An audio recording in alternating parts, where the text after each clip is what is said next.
entender o porquê da gente lutar e o porquê da gente continuar lutando e da importância da nossa organização, que não é só pela moradia, né? Ela passa por a partir da organização e da luta que a gente vai conseguir avançar. Agradecer mesmo a Indira e Frei. Até porque o informe e o balanço que a gente está fazendo aqui, nunca um documento vai dar conta de todas as lutas, mas os companheiros trouxeram aqui o quão é necessária a nossa luta ainda se manter firme nas ruas, não só pela moradia, não só pela reforma urbana, mas para poder garantir aí todas essas outros direitos que a gente ainda necessita conquistar, né? Além da luta solidária com o povo palestino, como foi colocado aqui pelos companheiros, a luta contra a fome, a luta contra o desemprego, a luta para a gente ter uma qualidade de vida melhor. Bem, eu sei que está todo mundo ansioso para a parte da tarde também já e tal, então vou tentar ser breve aqui, é só fazer a leitura do documento, né? Depois vai abrir a rodada de fala, e a nossa proposta é de manter aí a atividade até meio-dia, meio-dia e meio, que é quando a gente passa para a parte da tarde para a confraternização também. Certo. Aí vai ter uma apresentação que vai estar auxiliando aqui a leitura do texto, vai ser mais ilustrativo, né? Para a gente poder também... Eu não vou conseguir ver. 2023 tem sido um importante ano para a história do nosso movimento. Um ano de grandes conquistas, mas nenhuma delas caiu de bom grado em nossas mãos. Nenhuma delas foi um presente do poder público. Essas conquistas são fruto daquilo que semeamos. Iniciamos o ano já num grande ato de resistência, onde, junto aos demais movimentos populares que constroem a unidade popular, ocupamos a sede da CBTU, então empresa pública que geria o metrô de Belo Horizonte, contra a privatização e o aumento das passagens. Uma luta extremamente importante que mobilizou os trabalhadores em greve a se somar no ato na porta da empresa.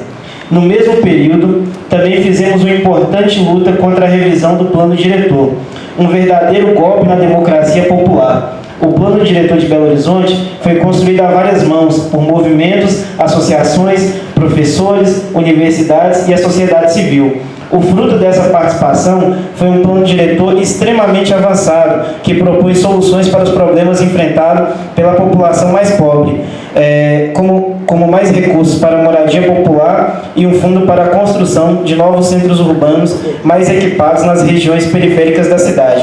O plano diretor também reconhece as ocupações urbanas como territórios oficiais da cidade. Isso graças a uma intensa luta pela inclusão das mesmas, possibilitando assim direito ao CEP nas ruas, entrada de serviços como água, luz, esgoto, asfalto e coleta de lixo. Em uma das votações de revisão do plano diretor, duas de nossas companheiras, Liliane e Aline, foram vítimas de racismo por um dos advogados da FIENG, federação essa responsável pelas propostas de mudanças no plano diretor. E essa foi mais uma luta em que travamos na capital mineira, para que o crime de racismo praticado contra as companheiras não ficasse impune e que a FIENG e seu advogado fossem responsabilizados. Defender o plano diretor é uma luta muito cara para nós. Como já vimos, ele foi construído a muitas mãos, mas também com muita luta para dizer nós existimos, para sermos reconhecidos como parte da cidade. Em 2016, o movimento de luta nos bairros, vilas e favelas, MLB, e as ocupações do Vale das Ocupações do Barreiro ocuparam o plenário da Câmara Municipal de Belo Horizonte para que as mesmas fossem incluídas no PL, e foi enfrentando a repressão e o autoritarismo que esses direitos foram conquistados. Em 2019, ocupamos a prefeitura para reivindicar que nossas ocupações tivessem o mínimo, para dizer que não queremos só um teto para morar, mas que queremos dignidade, água, luz, saneamento e coleta de lixo. Logo no primeiro dia, fomos vítimas de uma extrema repressão. 3 dos nossos companheiros que estavam na comissão de negociação, Poliana, Maura e Leonardo, foram sequestrados, foram retirados da prefeitura pela porta de trás e jogados na traseira de um camburão. Companheiros, isso foi apenas combustível para 3 intensos dias de acampamento com mais de 300 famílias na porta da prefeitura, de onde saímos em marcha comemorando um grande acordo. Anos se passaram, muito se falou e pouco se fez. Como diz, camaradas, nada nos foi dado de presente pelo poder público. Esse serve aos interesses dos ricos, aos pobres só as promessas. Mas não somos um movimento que vive de promessas. Então, em 23 de março de 2023, ocupamos a Regional Barreiro para que o acordo fosse cumprido e em menos de uma hora conquistamos uma reunião onde foi dito que o acordo seria cumprido. Na semana seguinte, as obras do asfalto se iniciaram na ocupação Helena Silva, concretizando mais uma grandiosa vitória, resultado de nossa luta. Precisamos estar vigilantes. Apesar dessa grande vitória, apesar das ruas da ocupação Helena Silva, Camilo Torres, Irmã Dorothy e Horta 1 terem sido asfaltadas, as obras ainda não foram concluídas. As ocupações Nelson Mandela, Paulo Freire e Horta 2 ainda não receberam asfalto e ainda não possuem coleta de lixo. Por outro lado, todas as ocupações do Vale receberam a ligação oficial de água e está prevista a ligação oficial de energia elétrica ainda para 2023. Precisamos dar uma atenção ainda maior ao Vale das Ocupações. Mais de 1.500 famílias amargam o descaso e as mazelas do sistema capitalista. Precisamos aprofundar ainda mais a nossa inserção no seio dessa massa, aprofundar o trabalho com o Jornal A Verdade, panfletagem e as mobilizações para as lutas a serem realizadas. Precisamos combater firmemente as investidas de oportunistas que aproveitam dos resultados da luta para se promoverem, oportunistas estes que nunca apareceram nos momentos mais difíceis das comunidades, na luta contra os despejos. Talvez essa seja a maior expressão de colheita que podemos ter, um trabalho que vem sendo semeado ao longo de 12 anos, cuidado com amor e carinho, podando cada galho que possa prejudicar o crescimento e a produção dos frutos, adubando e regando com lutas e mobilizações. E hoje colhemos tudo isso que plantamos, onde tudo era apenas terrenos vazios e sem função social, hoje é vida, verdadeiros bairros consolidados. As ruas são repletas de crianças a brincar. Nas calçadas, os vizinhos se sentam e batem um papo em um fim de tarde. Quando entramos nessas comunidades, parece tudo normal, mas não damos conta de quanta luta cada um desses detalhes carrega. Outro exemplo é a ocupação Manuel Aleixo, que desde 2018, as 120 famílias aguardam pelo reassentamento e a tão sonhada moradia digna. Em 2019, o governo fascista de Romeu Zema suspendeu o pagamento do Bolsa Aluguel e deixou de reconhecer o acordo entre o Estado e as famílias. Desde então, não abaixamos a cabeça ou choramos na cama. Pelo contrário, entramos em uma longa jornada de luta. Fizemos 3 acampamentos na porta do Palácio da Liberdade, ocupamos um prédio abandonado na Rua da Bahia, que foi leiloado pelo governo do Estado, mesmo quando o Estado dizia que não havia dinheiro ou imóveis para solucionar o problema.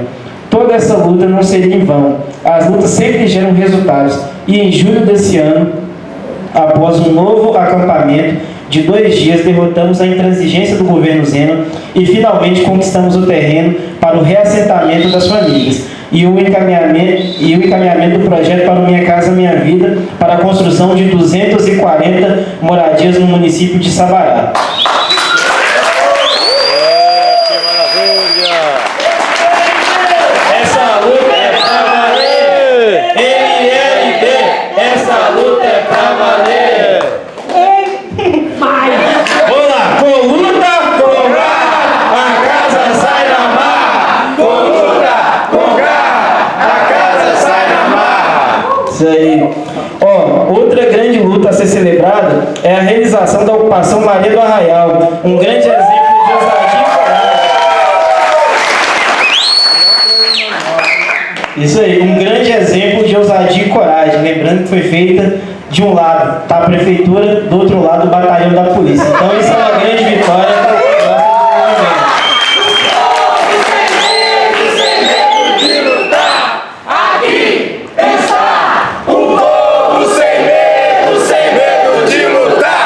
não foi de graça não, foi fruto de uma importante preparação dos núcleos de base. O pessoal que ficava falando e todo dia estava falando a mesma coisa, né, Gabriel? Todo dia se repete essa mesma falácia. Frei Giovanni também foi parte dessa luta, esteve lá com a gente na preparação dos núcleos de base, assim como o Greg e outras pessoas. Leonardo, Poliana também não estão aqui hoje, mas também foram fundamentais nessa formação das famílias para que a gente fizesse essa ação muito bem sucedida, lembrando que é uma luta por reparação, por justiça, muito mais que a luta pelo teto, né? E lembrando também que existe uma luta política aí de muito tempo que a gente deveria fazer uma luta com esse caráter, uma luta de uma ocupação que fosse mais do que as lutas que a gente já vinha travando aqui no estado de Minas Gerais. E 2 anos depois desse prédio que a gente ocupou com as famílias da Manuel Aleixo, lá no alto da Rua da Bahia, nós voltamos a ocupar um prédio na Rua da Bahia, dessa vez a ocupação Maria do Arraial.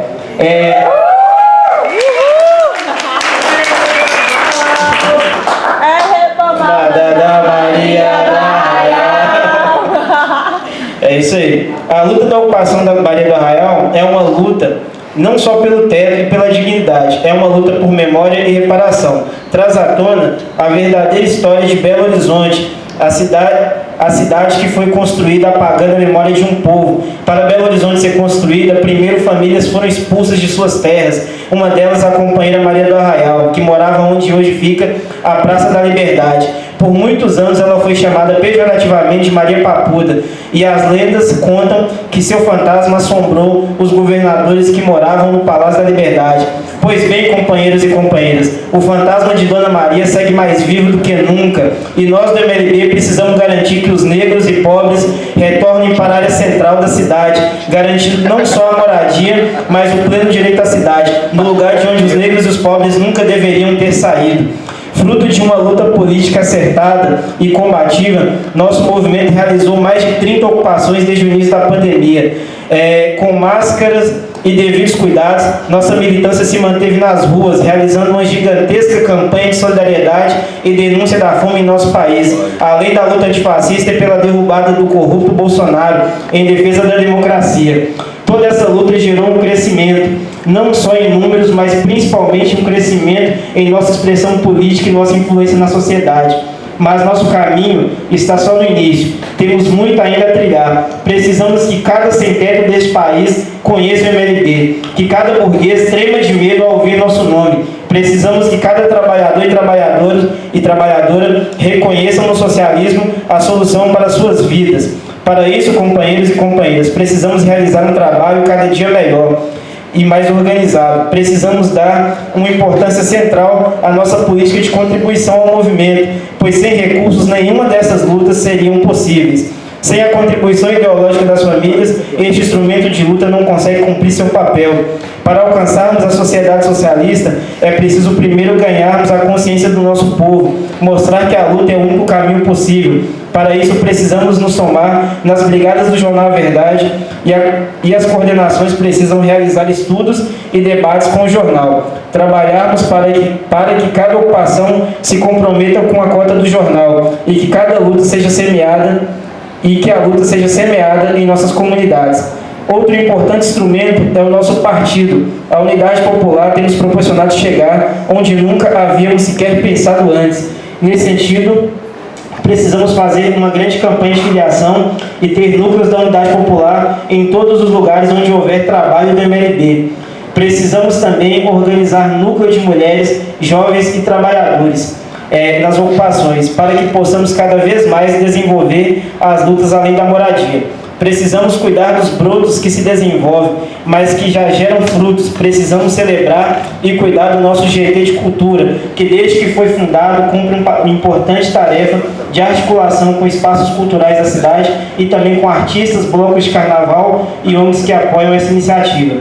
Através do GT também foram realizadas festas como a que ocorreu junto ao Bloco Clandestinas, na ocupação Helena Silva, em março deste ano, e a festa julina na ocupação Carolina, com os blocos Humaitá e Pisa na Fulô, além das aulas realizadas pela Escola Percussão Circular. Além disso, outras várias atividades culturais aconteceram em nossas ocupações neste ano. Sessões de cinema, diversas oficinas com jovens e crianças e a exposição Museu de Arte Maria do Arraial e muito mais. Outro GT que tem realizado importantes tarefas é o de agroecologia, que tem realizado diversas atividades na ocupação Paulo Freire, com o crescimento da horta, dirigida pela companheira Alexandra, e também as atividades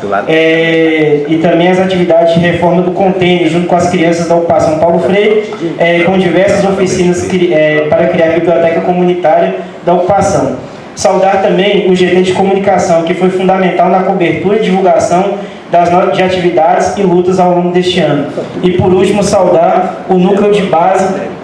Os núcleos de base continuam firmes, organizando cada vez mais famílias para lutar pelos seus direitos. E o núcleo de luta, que segue sendo construído por aqueles que decidem se organizar e somar na militância do movimento. Precisamos reafirmar que 2023 tem sido um ano de colheita, mas sobretudo um ano de muita luta. Mas como já disse, o nosso movimento, como já disse o nosso grande Milton Nascimento, se muito vale o já feito, mais vale o que será. Ainda temos muito a semear. Assim como na lavoura, a luta também se renova a partir da colheita e da nova semeadura. Nesse sentido, convocamos toda a nossa militância a construir o maior Natal sem fome de nossa história, com uma grande mobilização para um ato de caráter nacional para denunciar mais uma vez a fome presente em nosso país. Enquanto os belos comerciais, com toda a magia do Natal, tomam conta das TVs, uma mãe ou pai de família não podem presentear seus filhos com um simples brinquedo, ou sequer colocar o alimento na mesa. O Natal marca o nascimento de Cristo. Este lutou contra os poderosos de seu tempo, defendeu que os pobres tivessem o que comer, lutou pela paz e pela vida em abundância. Nós precisamos seguir esse legado e, de cabeça erguida e muita coragem, precisamos mobilizar cada um e cada uma família de nossas ocupações, enfrentar os poderosos de hoje, para que nosso povo possa ter vida e vida em abundância. Pois bem, camaradas, nem tudo nessa vida são flores, e gostaria de dedicar esse último trecho aos companheiros Cauã e Maria do Carmo, que nos deixaram este ano. Aí eu gostaria de pedir que todo mundo ficasse de pé para a gente fazer uma homenagem a esses companheiros também. Cauã, filho da companheira Kênia, irmão do companheiro Adriel, nos deixou muito jovem. Fez parte de nossa história e não poderíamos deixar de relembrar seu nome aqui. Maria do Carmo, desde que chegou ao MLB, nos espaços de reunião e formação também carregava sempre um belo sorriso, uma alegria contagiante e uma fé na luta e num futuro melhor. Falava com orgulho de seu trabalho como vendedora ambulante nas ruas de Belo Horizonte. Por 4 anos, Maria do Carmo morou nas ruas e a felicidade era muito por conseguir alugar um pequeno espaço pelo valor de R$700, onde poderia se proteger dos perigos que a rua oferece. Maria do Carmo foi mais uma das vítimas de feminicídio em nosso país, no estádio onde mais morrem mulheres vítimas de violência. Assim como Maria do Carmo, as companheiras Edneia e Shisley da ocupação Carolina Maria de Jesus também foram vítimas de feminicídio. Em homenagem a essas companheiras, nós não faremos um minuto de silêncio. Pelo contrário, faremos uma jornada de luta. Nossas companheiras serão vingadas.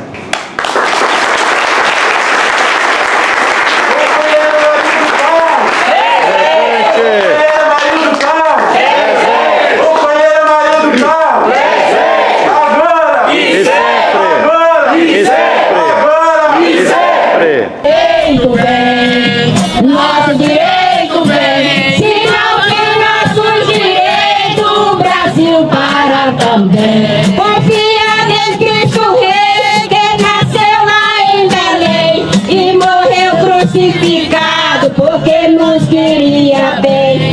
Confiar em seu amor é reclamar Deus doutor, mas nossos direitos vem.